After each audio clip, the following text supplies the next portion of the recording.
Halo semuanya, di video kali ini kami akan membahas tentang kemajuan teknologi untuk meningkatkan kualitas pendidikan. Dengan saya Ayu Handayani dan rekan saya. Saya Kadek Citra Gotrajaya. Ya, baik. Jadi di sini sebelum saya masuk ke pembahasan video yang akan kita bahas, mari kita bahas terlebih dahulu mengenai kemajuan teknologi informasi dan komunikasi. Nah, saya akan jelaskan sendiri di mana teknologi informasi dan komunikasi ini sangat berkembang di zaman saat ini. Nah, apalagi teknologi ini dapat digunakan dalam kehidupan sehari-hari. Nah, tidak lepas dari penggunaan teknologi ini, termasuk juga mempengaruhi kegiatan belajar mengajar siswa. Nah, sebab fasilitas yang diberikan teknologi digital lebih menarik sehingga dapat terhubung dari masa ketika siswa mengikuti pembelajaran. Nah, terkait hal itu, terdapat 3 peran teknologi dalam proses pembelajaran. Di sini saya akan menjelaskan teknologi memiliki peran yang sangat penting. Ada 3, yaitu yang pertama akses ke informasi.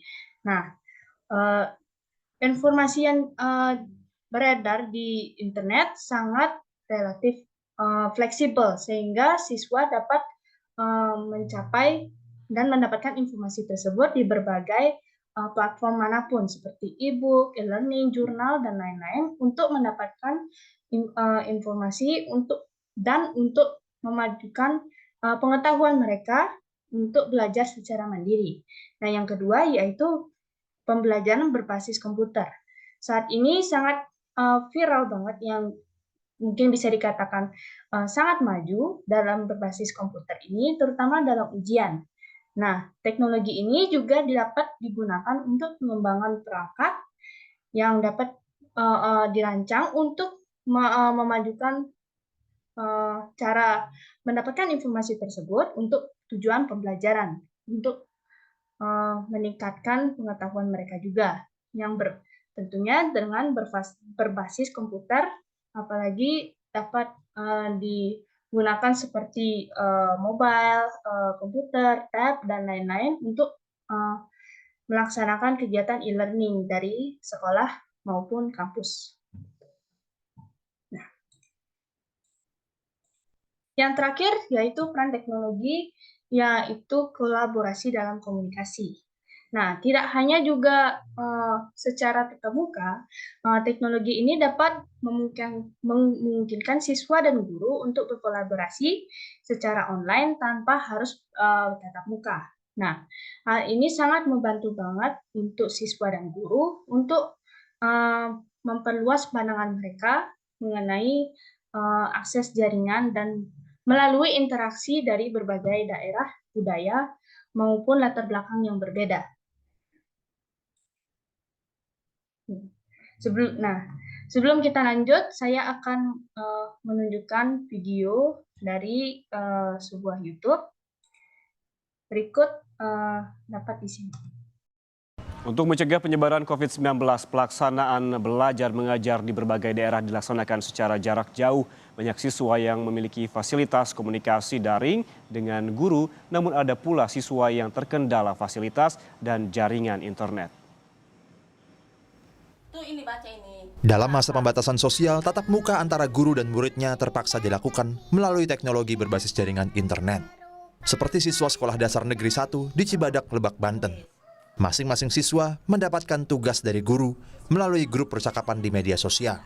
Tugas-tugas siswa diterima oleh orang tua setiap hari, sehingga orang tua sekaligus mengawasi proses belajar anaknya. Namun tidak semua anak bisa mendapatkan materi belajar secara daring. Bagi beberapa siswa yang tidak memiliki handphone, materi akan diberikan secara langsung. Hasilnya akan diberikan kembali saat masuk sekolah. Secara dilihat dari lingkungan, anak itu kan tidak semuanya punya HP orang tuanya. Jadi pertama ada yang ikut daring, jadi pembelajaran secara online itu untuk orang tua yang punya HP. Kemudian ada pembelajaran yang diberi tugas langsung. Nanti tagihannya kami minta ketika masuk sekolah. Keterbatasan fasilitas juga dirasakan belasan siswa di Wonogiri, Jawa Tengah. Sulitnya mengakses internet membuat mereka berbondong-bondong menumpang jaringan Wi-Fi di rumah relawan. Sugianto, pemilik rumah sekaligus relawan, menyediakan jaringan internet di tempat tinggalnya untuk membantu kelancaran belajar siswa. Berawal dari 1-2 orang siswa, kini ada belasan orang siswa berbagai tingkat, dari sekolah dasar hingga menengah atas. Sebelum masuk belajar, mereka harus mencuci tangan dahulu dan memakai masker di dalam. Bahkan, Sugianto menyediakan masker bagi siswa yang tidak punya. Jadi ini bermula karena rumah saya yang mempunyai wifi, sehingga ketika anak itu sedang melaksanakan ujian sekolah, yang notabene bahwa ujian sekolah itu dilaksanakan secara online, itu ada 2-3 anak yang datang ke sini untuk mengerjakan ujian sekolah tersebut. Karena mereka di rumah itu kesulitan untuk mendapatkan sinyal.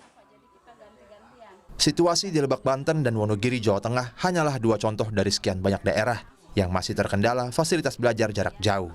Namun selama masalah tersebut masih bisa diatasi, semangat belajar tidak boleh pupus. Bersama-sama kita hadapi situasi di tengah pandemi sekaligus berharap agar pandemi COVID-19 cepat berlalu. Ya, jadi itu video mengenai masalah tentang kemajuan teknologi yang digunakan dalam proses belajar mengajar. Nah, untuk video ini akan dijelaskan lebih lanjut oleh rekan saya Putra. Persilakan. Baik, terima kasih untuk waktunya. Jadi, sebagaimana yang kita ketahui, pembelajaran secara online ini memiliki kelebihannya. Kelebihannya mungkin seperti dapat diakses kapan saja dengan mudah. Dan peserta didik pun hanya memerlukan perangkat seperti telepon pintar, laptop, maupun perangkat lainnya untuk mengakses media pembelajaran.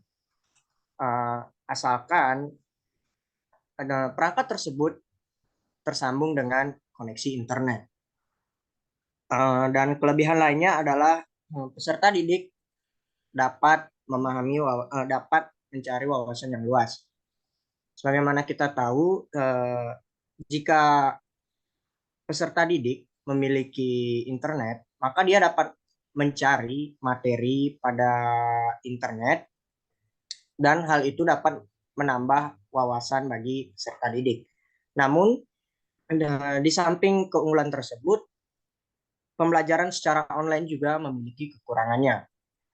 Seperti yang dijelaskan oleh video tadi, fasilitas belajar online ini, terutama di Indonesia, sangatlah kurang. Padahal fasilitas ini merupakan media yang sangat penting untuk pembelajaran online.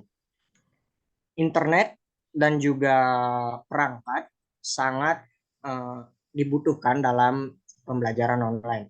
Tetapi di Indonesia banyak peserta didik yang memiliki keterbatasan fasilitas pada internet dan juga perangkat. Oleh karena itu, solusinya adalah pihak sekolah maupun pihak pemerintah harus mampu menyediakan ruangan seperti ruang lab komputer dan juga internet yang memadai agar siswa yang memiliki kendala dalam keterbatasan fasilitas belajar online dapat menggunakan fasilitas itu nantinya, agar peserta didik dapat mengikuti proses kegiatan belajar online.